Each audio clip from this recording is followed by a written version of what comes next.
Tere, minu nimi on Siret Lahemaa ja tutvustan sellist keskkonda nagu Glassflow. Glassflow on Prometheani poolt arendatav veebipõhine keskkond, mis võimaldab luua aktiivseid esitlusi veebi kaudu, neid siis oma õpilastele ka edastada, nii et õpilased saavad kasutada oma nutivahendeid. Esitluse vahel saab pikkida erinevaid küsitlusi ja tagasiside vorme ja siis kogu andmestikku ilusti kokku koguda. Praegu on keskkond küll beeta versioonis ja paremini töötab ta Google'i Chrome'iga. No esmalt tuleks siis luua endale kasutajakonto või kui konto on juba loodud, siis ennast keskkonda sisse logida. Nii. Ja avanebki kohe avaleht, kus vasakus ääres on näha juba loodud tunnid ja paremal pool ääres siis viimane tund oma slaididega. Üleval serva peal on siis tundide sakk, klasside all avanevad klassid. Oma esitlused võib luua niimoodi, et te olete ära määranud klassi nime, isegi oma õpilasi ei pea te sinna klassidesse panema. Ja siis resources on see koht, kus on võimalik ennem juba kokku koguda oma vajalik materjal, et näiteks üles laadida arvutis sobivad pildid või videod ja näiteks ka failid, et PowerPoint esitlused ja muud dokumendid, aga samuti saab kasutada Glassflow enda materjali, siin on erinevaid andmeid näiteks piltide, videote ja muu näol ning oma konto võib liita ka Dropboxi, Google Drive'i või SkyDrive'i kontoga, ehk siis kasutada pilvepõhiseid failihoidlaid. Nii, aga läheks tagasi tundide juurde, lessons. Uue tunni loomine hakkab siit ilusat rohelise plussmärgilt. Create a new lesson.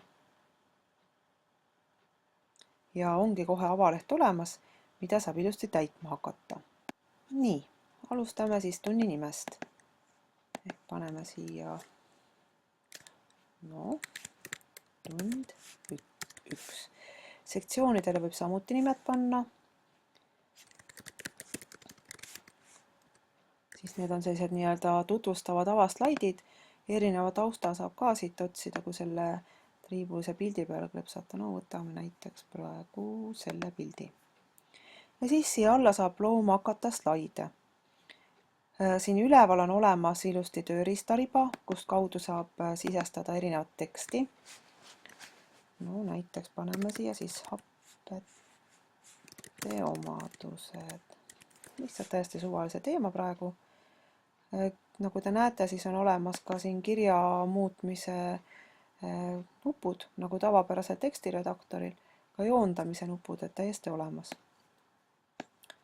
Ja siis peaks saama siit ka värvi muuta värvipoti alt. No vaatame näiteks, kui ma panen siia taustaks rohelise.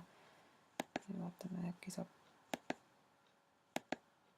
No oleks saanud ka teksti ära muuta, aga heledale tumedamaga ei saa. Ma paneme näiteks tumesinise. Ma ikka võtan selle tausta ära, on rahulikum. Teksti saab siis õigel kohal liigutada ja siia paremale nurka tulevale ruudulisele nupule või triibulisele nupule klõpsates saab siis näiteks ka selle ära ankurdada õige koha peale. Panen selle siit kinni, et seda teksti ma ei saa liigutada. Ja mis siis siia lisada saab? Vistutada saab kõiksuguseid materjale.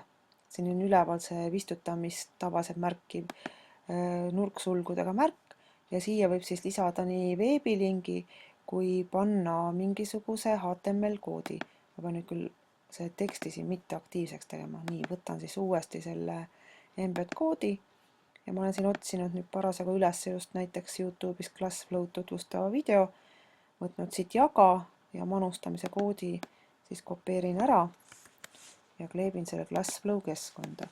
Väidetavalt ei taha praegu Glassflow hästi veel lasta vistutada neid preesi esitlusi. No ei õnnestunud mul see praegu, paneme uuesti. Ei taha lisada. No loodame, et siis järgmisele slaidile saab lisada. Uue slaidi saab siit alt plussmärgile klõpsates ja nüüd proovin küll siia selle uuesti selle video panna. Nii. No siia video ilusti tuli. Sellele slaidile võiks siis, kui videot ei saa panna, võiks panna mõne pildi. Siin all on sõna web resources, aga kui siia peale klõpsata, tulevad siis välja ka minu pildid, minu videod ja minu esitlused ja dokumendid, mis ma lisanud olen. Praegu ma sikutan siia lihtsalt ühe raku pildi. Nii, panen selle akna uuesti alla ja pildi õigele kohale. Kui ma tahaksin sellest pildist nüüd testi teha, ta ilmub see kohe välja, siis oleks mul võimalus nüüd siia lisada vast mõned märksõnad. Tegu ei ole küll üldse hapete teemaga, aga no ei lase mul kirjutada praegu. Kustutas pildi ära, võtame aga tagasi. Et see on nüüd selle beta versiooni probleemid, mis võivad avaneda. Võtan uuesti pildi, tõstan ta siia. Vaatame, kas õnnestub nüüd paremini. Ankurdan igaks juhuks pildi ära ka, et ta oleks paiga peal. Nii, video panin. Ma saan siia samamoodi ka vistutada näiteks meie kursusel esitlused ilma PowerPointita loodud ühise esitluse. Otsisin üles jälle vistutamise koodi. Ma tean, et see on liiga suur, ma muudan selle siit väiksemaks ja võtan siis selle koodi uuesti ja panen Glassflow slaidile. Nii. Add to current. Ja nüüd on meie esitlus siin. Nii ma saan siis lisada mitmeid erinevaid slaide oma tekstiga, luua ka uusi sektsioone, et näiteks saan mitu tundi järjest siia kohe ära luua. Aga ma teen siia ka ühe testi vahele, vaatan, kuidas see õnnestub. Näiteks sellise teksti, kus ma palun midagi järjestada. No paneme siis koduloomad näiteks suuruse järgi läbi selline surra-murra esitlus. Koer. Ma teen ta natukene väiksemaks ja värvin näiteks ära tausta, et tahaks ilusti aru saada, kus kohast ma pean kinni võtma. No, teeme näiteks helekollase. Siis võtame näiteks kass. Oih, S-tähti sai liiga palju. Veidi ümbert väiksemaks ja tausta jälle kollaseks. Ja no ma panen siis ühe praegu veel, et ma saan näidata ühe testiversiooni teile. Nii. Ja jälle värvin tausta ära. Et selle slaidiga on mul plaanis teha üks harjutus. Ja teise, mis mul on plaanis teha, lõin siia veel ühe slaidi.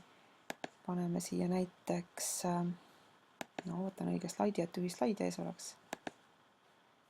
Nii, võtan oma ressursid ja tõstan siia ühe suvalise pildi praegu. Panen ta keskele ja jälle ankurdan ta ära. Ja sellele ma palun siis pärast üht-teist juurde joonistada. Kui mul on nüüd ettekanne kõik tehtud, kõik on korras, siis tahaksin ma seda ilmselt näidata oma õpilastele.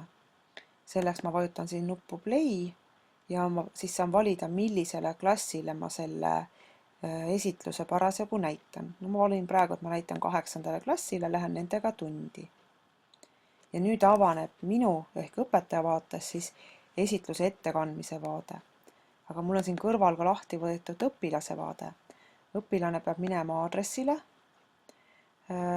glassflow.com/learner ja siis siia kasti klõpsama ja kirjutama sinna koodi, mille õpetaja annab. No mul kohe kindlasti see kood läheb nähtavale. Nii, nüüd on esitlus ees. Siin on näha, et ma olen määranud selle klassile, kus peaks olema 6 õpilast ja need õpilased peaksid siis kasutama koodi QQVMS. Lisame selle siis siia. QQVMS. Ja liitume tunniga. Kui minu nime siin ei ole, siis ma saan öelda join anyway ehk liitu igal juhul ja lisada siis hiljem näiteks oma nime. Nii, nüüd on näha, et üks õpilane on aktiivselt tundi läinud. Selle keskkonna huvitav omapära on see, et kui mina oma slaide õpetajana näitan näiteks ekraanil, suurel ekraanil klassis, aga õpilastel iga slaidi eraldi ei näita, siis õpilased näevadki sellist pilti, et nad ootavad õpetajat. Aga kui mina näitan näiteks siin, vajutan selle nupu peale, kus see nool väljapool on, ehk jagan selle slaidi, siis õpilastel ilmub see slaid ka nende töövahendite ekraanile. No loodetavasti ilmub siia ka kohe. Esitluse juhtimine käib siit nende pisikeste noolekestega, ehk liigun edasi ja siis räägin oma jutu juurde ja igale slaidile on võimalik eraldi juurde teha ka küsitlus või tagasiside küsitlus või väike testikene. Selleks tuleks klõpsata siia selle jutumulli moodi märgi peale ja valida, mida siis ma soovin õpilastele selle pildi juures või mis tagasisidet ma soovin. No näiteks, et äkki ma praegu palun nendel vastata küsimusele, et kas antud rakk on seotud hapete omadustega ja valin siis testi õige või vale. Ja õpilase aknas peaks tulema nüüd valik. Ta peab olema tähelepanelikult mind ka kuulanud, et ta oskaks öelda, kas siis on rakk seotud hapete omadustega. No mina ütlen praegu, et on vale ja õpetajale siis siin üleval on näha see, kui palju õpilasi on jõudnud vastata. Vahepeal saab ka kontrollida, et näed, selle nimeline õpilane on öelnud, et see vastus on vale. Kui õpilasi oleks nüüd rohkem olnud, siis oleks need vastused kõik siin näha olnud. Ma lõpetan küsitluse ära, vajutan stopp nupule ja õpilastel kadus pilt eest ära. Nii, lähen järgmisele slaidile, mul on video, ma saan selle käima panna, rääkida mu juttu ära ja teha siia juurde järjekordset testi. Ehk valida siit näiteks jutumulli ja paluda kirjutada nii palju sõnu, kui neil selle videoga seostus. Ja siia saab siis kirjutada, et mis nendel parasjagu pähe tuli. Siia rohese nupu peale peaks vajutama, siis läheb sõna edasi. Ja järjest saab neid vastuseid saata. Nüüd jälle õpetajana ma lõpetan küsitluse ära, siis tekib siia selline pisikene nupukene, mille peale klõpsates ma näen jälle tulemusi. Et ahah, sellised vahendid on siia video juurde või sellised sõnad on tulnud. Lähen jälle slaidi juurde ja liigun edasi. Siin on ka meie esitlused ja siin on nüüd ülesanne, mille ma tegin spetsiaalselt selleks, et testida. Vajutan jälle selle jutumullile ja valin siis siit sõna creative ehk loominguline. Ja õpilaste tuleb ette selline väike test. Ja palve oli siis reastada loomad suuruse järjekorras, alustades kõige suuremast.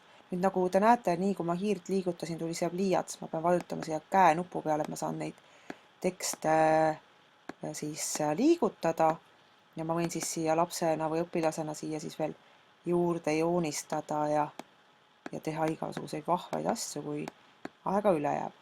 Kirjutada kas või küsimuse, kui ma tahan. Näiteks. No. Ja kui ma jälle rohesel nupune klõpsan, siis test läheb õpetajale ja õpetaja saab tulemustega siis edasi minna. Ja jälle näeb ta kõikide õpilaste tulemusi, ta saab need siis ette tuua ja arutada näiteks erinevate õpilaste teemasid. Ja Creative nuppu saab kasutada ka näiteks selle testi puhul, mille ma siia lõin, et kui ma palun siin vastata näiteks jah või ei küsimustele või skaalale kuidagi paigutada või jälle Creative'it kasutada, ehk tuua nooled juurde, et sellised vahvad erinevad võimalused.